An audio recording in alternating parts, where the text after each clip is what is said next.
قبل ما نبدأ الجزء التاني من حكاية يوزي، أحب أشكر كل الناس اللي دعموني، ودي قائمة بكل اللي ساب كومنت في الفيديو اللي فات، وشكرا جدا ليكو. وبيروح بينا المشهد للقرية الجبلية، واللي بتكون فيها لينج وشينج مستعدين إن هم يروحوا ليوزي، واللي في نفس الوقت يوزي بيسأل نفسه يا ترى الذئب الأحمر راح فين. هو بيستنتج إن الذئب الأحمر راح عشان يجيب البنتين، وبيكون البنتين مبسوطين جدا إن الذئب الأحمر راح يجيبهم، وبيكونوا عايزين يروحوا ليوزي بسرعة عشان الجو بقى وحش جدا. كان بتحصل كارثة وبيظهر لهم تعبان الحرب، والذئب الأحمر والبنتين بيكونوا مصدومين جدا، وده لان تعبان الحرب كان عامل لهم كمين وبيهجم عليهم في مشهد دموي جدا. وبنروح في نفس اللحظه دي ليوزي، واللي بيكون بيصطاد كل الحيوانات من حواليه عشان يحولها لنقاط تطور، وبيكون مبسوط ان نقاط التطور بتاعته وصلت ل 156. وبيشكر يوزي صقور الشاهين اللي معاه لان هم اللي بيجذبوا الحيوانات ليه، وبيكافئهم بالعصاره بتاعته. وبيظهر له اشعار بعدها ان هو اول جذور التسعه كلهم، وممكن ينتقل للمستوى اللي بعد كده، بس التطور هيبقى ب 100 نقطه كامله. وبيقرر يوزي انه يدفع 100 نقطة عشان يقوي جذر واحد بس منهم للمستوى التاني، وبيطلب ده من النظام. وبيتوجع يوزي جدا لدرجة انه بيفقد السيطرة على الجذر بتاعه، والجذر حرفيا بيتفتت وبيتعاد تشكيله بشكل اقوى واحسن، وبيكون شكله ضخم وقوي جدا لدرجة ان الحيوانات بتتفزع من شكله. وبيكون يوزي حاسس انه كان هيموت من كتر الوجع اللي حصل له من التحول. وبيحس يوزي بمدى القوة اللي بقى عليها دلوقتي وانها بتفوق خياله، وبيقرر يختبر قوة الجذر اللي في المستوى التاني، واللي بيكون مداه بعيد جدا. وبيقدر يمسك مجموعة كبيرة جدا من الحيوانات لدرجة ان كان في حيوان بيعترف بحبه، بس يا خسارة ملحقش يتهنى يا عيني. وبيكون يوزي مذهول جدا من قوته الجديدة، وده لان مكاسبه ضخمة جدا، وده لانه كسب 210 نقطة تطور في الهجوم ده بس. وبيعرض خصائص الجذور اللي في المستوى التاني اللي هو طورها، وبيقرر يوزي انه يستخدم الجذر الجديد دوت اللي في المستوى التاني عشان يعمل دايرة حماية حوالين نفسه، عشان لو حصل اي خطر يقدر يتحرك بسرعة. وبيتسأل يوزي الذئب الاحمر كان غايب من الصبح، يا ترى هم اتأخروا ليه لغاية دلوقتي. وبيكون يوزي مش عارف ان الكارثة حصلت اصلا، وبيأمر صقور الشاهين ان هم يروحوا عشان يدوروا عليهم. وبتقع جثة الذئب الاحمر قدامه مرة واحدة، وبيكون متصاب باصابات بليغة جدا. وبيكون يوزي مصدوم جدا، وبيستخدم على الذئب الاحمر العصارة بتاعته عشان يقدر يشفيه. وبيظهر له اشعار ان حيوية الذئب دلوقتي استقرت. وبيسأله يوزي هم فين شياو لينج وشياو كينج. وبيظهر بعدها تعبان الحرب، وبيتذهل يوزي من المنظر اللي شايفه. ايوه، جثة كينج مليانة اصابات ودم. وبيغضب يوزي جدا من المنظر اللي شايفه، وبيصرخ بكل قوته على التعبان اللي بعيد عنه، وبيكون مفزوع على شكل شياو كينج جدا. والتعبان الخسيس بيكون مبسوط اخر حاجه، وبيحاول انه ياكل شياو كينج قدام يوزي، لكن يوزي بيستخدم الجذر اللي في المستوى التاني بتاعه، وبيكون مداه طويل جدا وقادر يوصل للتعبان. والتعبان بيكون مصدوم جدا من اللي بيحصل، وبيصيبه هجوم يوزي بسرعه وبقوه كبيره جدا، وبيقول له ما تلمسهاش يا حيوان. وبيمسك شياو كينج بجذوره، وبيقدر يسترجعها رغم المسافه البعيده اللي ما بينهم. ورغم ان تعبان الحرب اتطور بسبب انه امتص العصاره بتاعت الفروع بتاعت يوزي المره اللي فاتت، لكن اصابته كانت بالغه جدا، وما كانش يتوقع ان قوه يوزي وصلت للمستوى ده وانه يقدر يسيب الاصابات دي بضربه واحده. وبيحس بخطر كبير جدا من يوزي، وعشان كده بيقرر يهرب بسرعه. اما يوزي بيكون استرجع شياو كينج، ودي بتكون اهم حاجه بالنسبه له دلوقتي، وبيكون مصدوم جدا من الحاله اللي هي فيها، وبيستخدم العصاره النباتيه عليها عشان يعالجها. وبيظهر له اشعار من النظام ان مفيش اي علامه على زياده الحيويه، وبيستمر في انه يستخدم العصاره النباتيه بتاعته لدرجه انه بيخلص كل العصاره اللي في كل، ويضطر يستخدم نقاط التطور عشان يقدر يملاها من تاني. وبيقول لها ارجوكي فوي،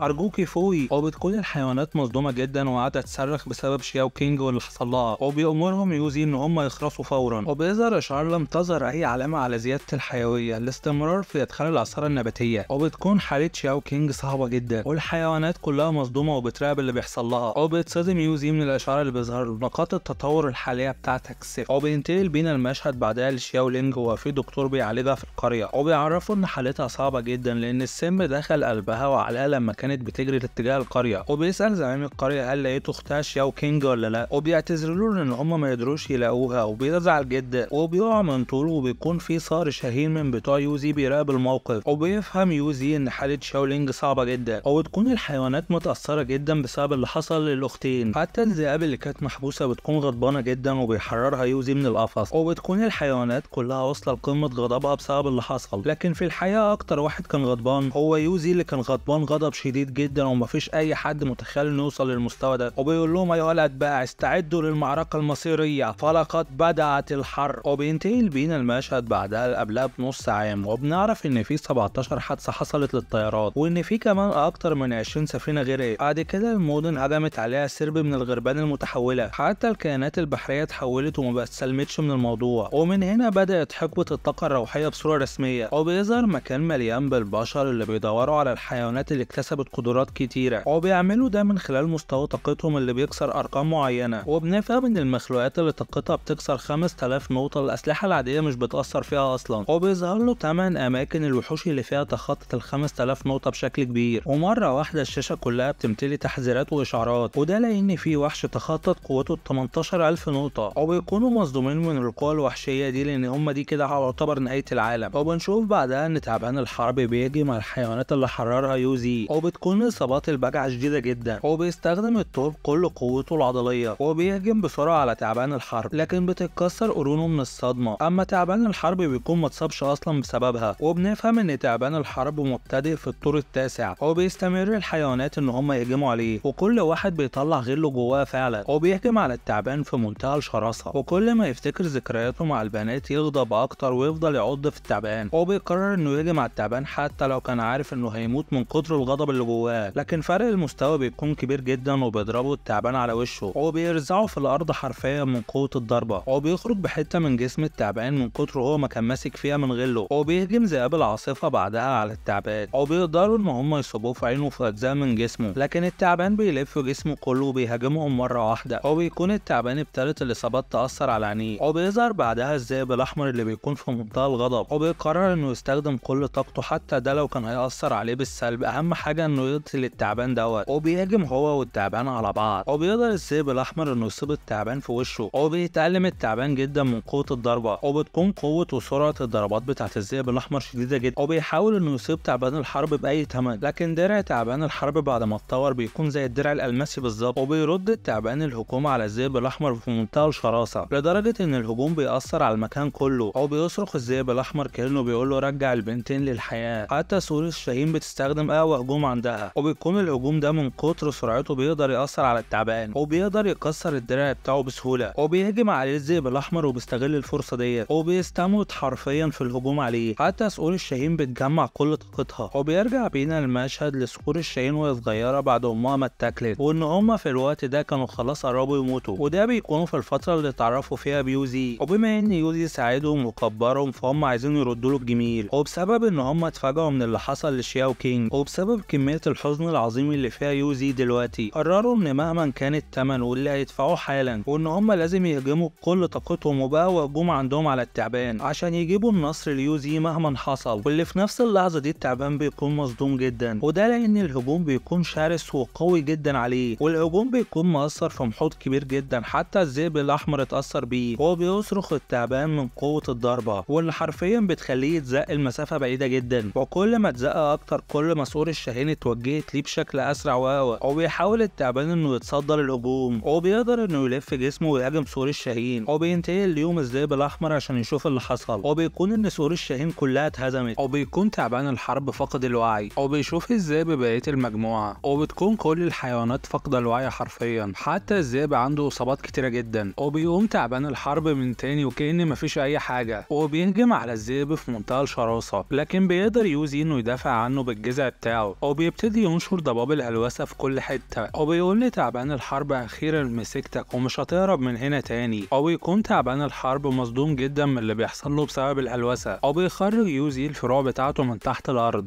وبيبتدي يمسك التعبان بما إنه دخل المجال بتاعه، وبيقول له يوزي أنت حرفيا كتبت شهادة وفاتك بإيدك، وبيبتدي يشد تعبان الحرب من كتر الجذور اللي هو ماسكه بيها، وبيكون قوي جدا لدرجة إنه بيرفعه من على الأرض، وبيقول له يوزي أنت مش هتهرب، لا ده أنت هتموت وهنا ودلوقتي حالا، وبيبتدي يضرب في تعبان الحرب في منتهى القوة، ويوزي بيكون بيضربه بشدة جدا بسبب اللي حصل للبنتين، وبيكون تعبان الحرب حاسس برعب شديد جدا بسبب الغضب اللي فيه يوزي، وبيكون يوزي في قمة الغضب كل ما بيفتكر اللي حصل للبنتين، وبيلف التعبان جسمه كله على الجذور، وبيحاول بكل ما اوتي من قوة ان هو يكتف يوزي ويقتله، وبيقول له يوزي حتى لو حاولت انك تشدني من جذوري مش هتعرف، وبيسأله يوزي اذا كان يقدر يعمل اي حاجة تانية غير اللي هو بيعملها، وبيوجه يوزي ليه ضربة كبيرة جدا في المكان اللي هو اتكسر فيه درعه، وبينزف تعبان الحرب من كل حتة حرفيا، وبيهجم عليه يوزي بكل الجذور حرفيا، وبيقول له في منتهى الغضب انت هتدفع حياتك تمن اللي انت عملته، والضربات بتكون بتنهال على التعبان بشكل سريع وقوي جدا، وبينزف التعبان من كل حتة في جسمه حرفيا، ويوزي كأنه مسك التعبان وحطه جوه الخلاط حرفيا، وبيكون يوزي بيسيبش اي ثانيه غير لما يضرب التعبان، وبيفتكر كل الذكريات ساعتها بتوع البنتين وبيبكي في منتهى الحزن، وبيجمع كل الجذور بتاعته في واحد وبيهجم بيها على التعبان، وبيكون الهجوم قوي جدا ومدى واسع، وبيكون التعبان قرب يتشق لنصين من كتر الهجوم عليه، وبيموت التعبان من كتر الاصابات اللي حصلت له، وبيظهر له اشعار انه قتل التعبان وكسب 90 نقطه تطور، وبيكون يوزي فرحان انه قدر يقتله، وبتقوم الحيوانات بعدها وبيشوفوا الشكل اللي بيكون فيه يوزي، وبيتحكم يوزي بعدها في الجذور بتاعته، وبيفضل يضرب في التعبان وبيقول له قوم، قلت لك قوم، وبتكون الحيوانات بتتفرج على اللي بيعمله يوزي فيه وسامعين كل الكلام اللي بيقوله للتعبان وكميه الغضب اللي هو فيها. اما يوزي في اللحظه دي بيكون مش همه اي حاجه غير انه يضرب التعبان، واللي بيكون التعبان في اللحظه دي بقى شاورما، وبيبكي يوزي بعدها وجذوره كلها بتكون دم مطرح التعبان اللي هو كان يوجد هنا ثعبان وذهب مع الريح، وبيصرخ يوزي من كميه الحزن اللي موجوده جواه، وبيفتكر كل الذكريات بتاعت البنتين، وبيكون مش قادر يسيطر على الدموع اللي بتنزل من عينيه وبقى في حزن شديد جدا، وبيسأل نفسه هو ليه حتى مش قادر يسيطر على كميه الحزن دي كلها، وبتبتدي الحيوانات كلها تتأثر باللي بيحصل وبتبكي معاه، وبينتقل بينا المشهد بعدها في القريه الجبليه، وبيلاقوا جثه شياو كينج وبيحضنها جدها، وبيكون الذئب الاحمر هو اللي وصلها، وبيجمع يوزي الحيوانات بعدها وبيشكرهم ان هم ساعدوه عشان يقدر ينتقم من التعبان، وبيعرفهم ان تعبان الحرب عمل كل ده عشان خاطر العصاره بتاعته، وان العصاره دي بتنفع كل الوحوش عشان بتساعدها انها تتطور، وعشان كده هو هيديها لهم كمكافاه، وان هم يعتبروا العصاره دي تعتبر هديه الوداع، وان اي حد عايز يمشي يمشي، وبتاخد كل الحيوانات العصاره بتاعته عشان تتطور، وبتبتدي الحيوانات تظهر عليها هاله روحيه، وبيعرف يوزي ان هم دلوقتي في حاله تطور، وبيوصل الثور للمستوى الثالث المبتدئ، وذئب العاصفه بيوصلوا كمان للمستوى الخامس المبتدئ، وبيكون يوزي مستغرب ان مظاهرهم كلها اتغيرت، وبيكتسب الثور مواهب فطريه خاصه بيه، وذئاب العاصفه كمان بيستيقظوا سمه الرياح بتاعتهم، وبيعرفنا يوزي ان شكل عادي جدا ان الحيوانات دي تقدر تتناصر في الليفل اللي هم فيه، وبيكون مستغرب ان بقيه الحيوانات ما اتطورش غير مستوى واحد بس، وبيخضع له بعدها الذئاب بتاعت الرياح، وبقيه الحيوانات كمان بيرقعوا له، وبتكون الحيوانات كلها عايزه تفضل جنبه، وبيتاثر يوزي جدا بالمشهد اللي هو شايفه، وبيوعدهم ان هو هيفضل جنبهم ويخليهم قوي ويحافظ على حياتهم، وبيتحد القطيع كله مع يوزي، وبعد مرور ليله واحده المكان كله بيرجع يتصلح تاني بسبب الطاقه الروحيه اللي بتنتشر في الكوكب، وفي اللحظه دي بيشوف يوزي ايه اللي حصلت له من خلال التطور بتاعه، وبتحلى بعدها صقور الشاهين في الهواء، وبتدور ذئاب العاصفه على اي وحش تجذبه ليوزي، ما بقيه الحيوانات بينضفوا ارض المعركه من اللي حصل فيها، والذئب الاحمر بيخش في نوبه حراسه، ما عدا حيوان السلباندر ده هو اللي بيبقى نايم برنس في نفسه، وبيتخض مره واحده لما جذور يوزي بتمسكه، وبيشاور له يوزي عشان يشتغل زي بقيه الحيوانات، بس حيوان السلباندر بيفضل يزعله لان هو اصلا مش فاهم هو بيتكلم عن ايه او ازاي، وبيظهر ضوء غريب مره واحده، وبيتسال يوزي عن الضوء دوت، واللي بيتشكل على شكل بنت جميله، وبتبتدي البنت انها تفتح عينيها، وبتتوجه بسرعه ناحيه يوزي، وبيحاول يوزي انه يهجم عليها بالفتحه، وبيكتشف انها مانعه بالكامل ضد الهجمات الجسديه، وبنتفاجئ انها شياو كينج، وبيكون يوزي مذهول من الموقف جدا، وبتقعد الروح ديت في الجذور بتاعته، وبيكون يوزي قلقان ومش عارف يعمل ايه، وبيظهر له اشعارين من النظام، اول واحده انه بقى عنده قدره خاصه انه يعيد الارواح، والشجره انها تغذي الروح ديت، وان الجذور بتاعت الاشجار هي المفضله عند الارواح، وبيعرض يوزي التفاصيل بتاعتها، وده الموهبه المقدره انها تمنع الهجمات الجسديه بالكامل، وانها مانعه منها، وان كمان عندها قدرات عاليه بتمنعها انها تعيش لفتره صغيره بعد ما تموت، وبيكون عندها كمان قدره التخاطر، وكمان بيقولوا انها في جسد متصل بيها في العالم دوت، وبيكون يوزي اول مره مذهول جدا من العالم اللي هو انتقل ليه، وبيعرف يوزي انه عنده القدره دلوقتي انه يغذي الارواح،